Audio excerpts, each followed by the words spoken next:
స్వాతంత్ర్యము. నేడు స్వాతంత్ర్య దినోత్సవము. భారతదేశమునకు రాజకీయ స్వాతంత్ర్య దినోత్సవము. భారత జాతీయ గీతములో జనగణమన అధినాయక జయ హే అని చెప్పడం జరిగింది. జన గణ మన అధినాయకునకు జయమగుగాక. ఈ శుభాశంసనతో మనం స్వాతంత్ర్యము అనే దాని గురించి కొంచెము పరిశీలన చేద్దాం.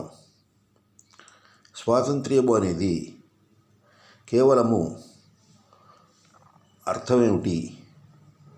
ఒక సామాన్యమైన పదమా, దానికి ఒక ప్రత్యేకమైన భావం ఉందా అనేదాన్ని ప్రతి వ్యక్తి అర్థం చేసుకోవాలి.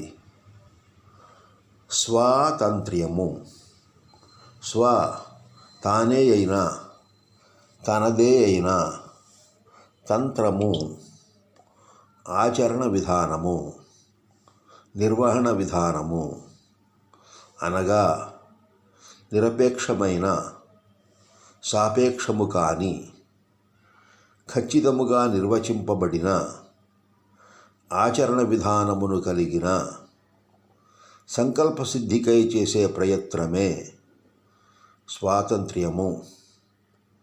అక్కడ సంకల్పము, సిద్ధి, దానికి కావలసిన ప్రయత్నము అనే 3 అంశాలు ఉంటాయి. ఈ మూడిటి మీద ఒక సంపూర్ణమైనటువంటి అవగాహన ఉన్నప్పుడే ప్రతి వ్యక్తి స్వతంత్రుడవుతాడు. లేనప్పుడు అతడు పొందేటువంటి శారీరక, మానసిక, సామాజిక స్థితిని పారతంత్ర్యము అనవచ్చు.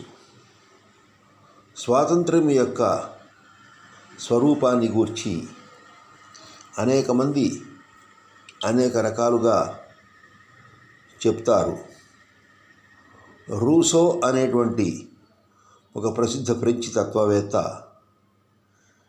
దేనిని అజ్ఞానాన్ని జ్ఞానమని చెబుతోందో ఆ జ్ఞానం నాకు వద్దు అంటారు. ఏ అసత్యాన్ని సత్యమని చెప్తోందో ఆ విజ్ఞానం నాకు వద్దు అంటారు. ఆ రకంగా తిరస్కరించడం స్వాతంత్ర్యంలో ఒక ప్రత్యేకమైన భావన.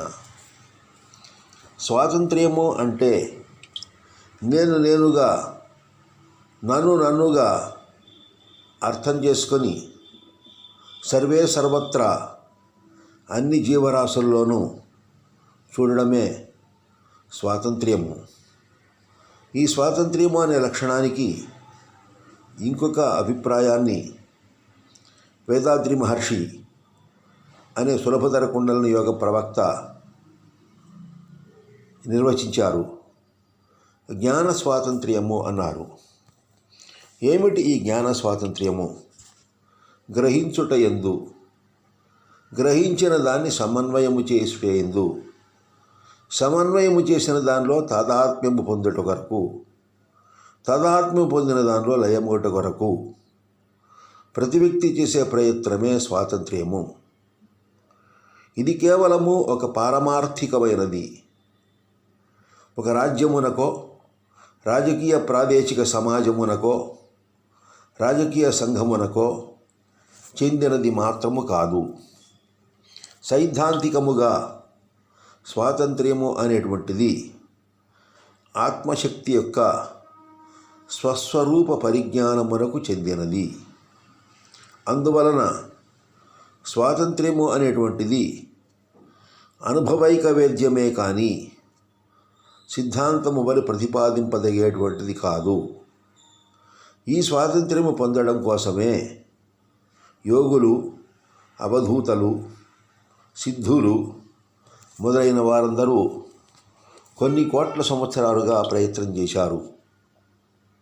జనన మరణ భయ సంసారము నుండి తమను తాము వేరు చేసుకొని స్వయముగా, స్వీయముగా, స్వకీయముగా పరతంత్రము లేక పరిశుద్ధతతో నిర్వహించడానికి చేసిన ప్రయత్నమే స్వాతంత్ర్యము.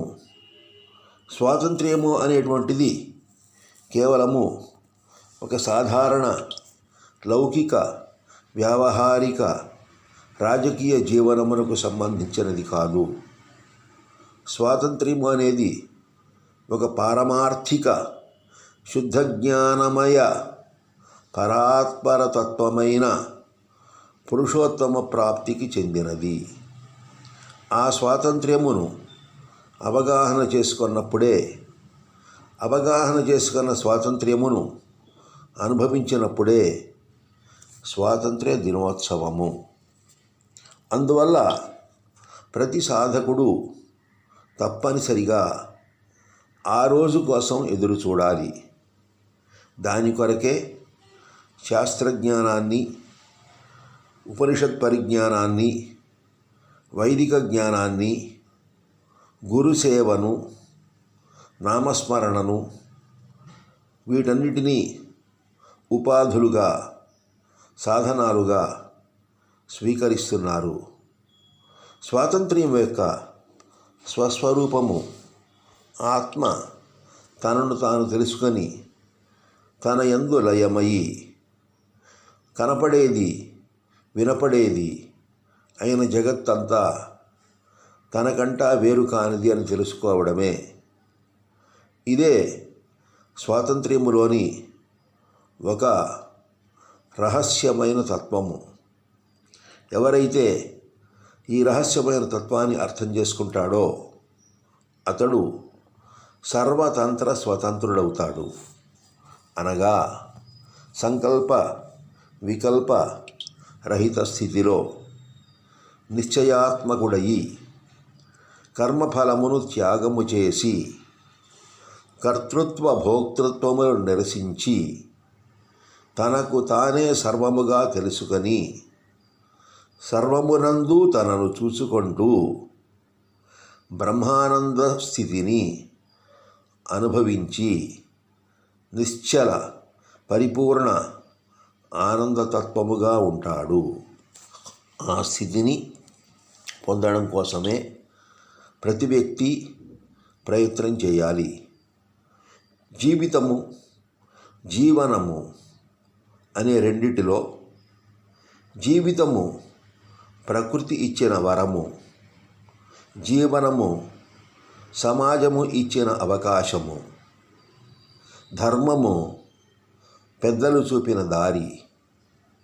జీవితమును, జీవనమును ధర్మ మార్గములో ప్రయాణిస్తూ జ్ఞానజ్యోతిలో ముందడుగు వేసినప్పుడు ప్రతి వ్యక్తి ఏదో ఒక రోజు తాను జ్ఞాన స్వాతంత్ర్యము పొందక తప్పదు.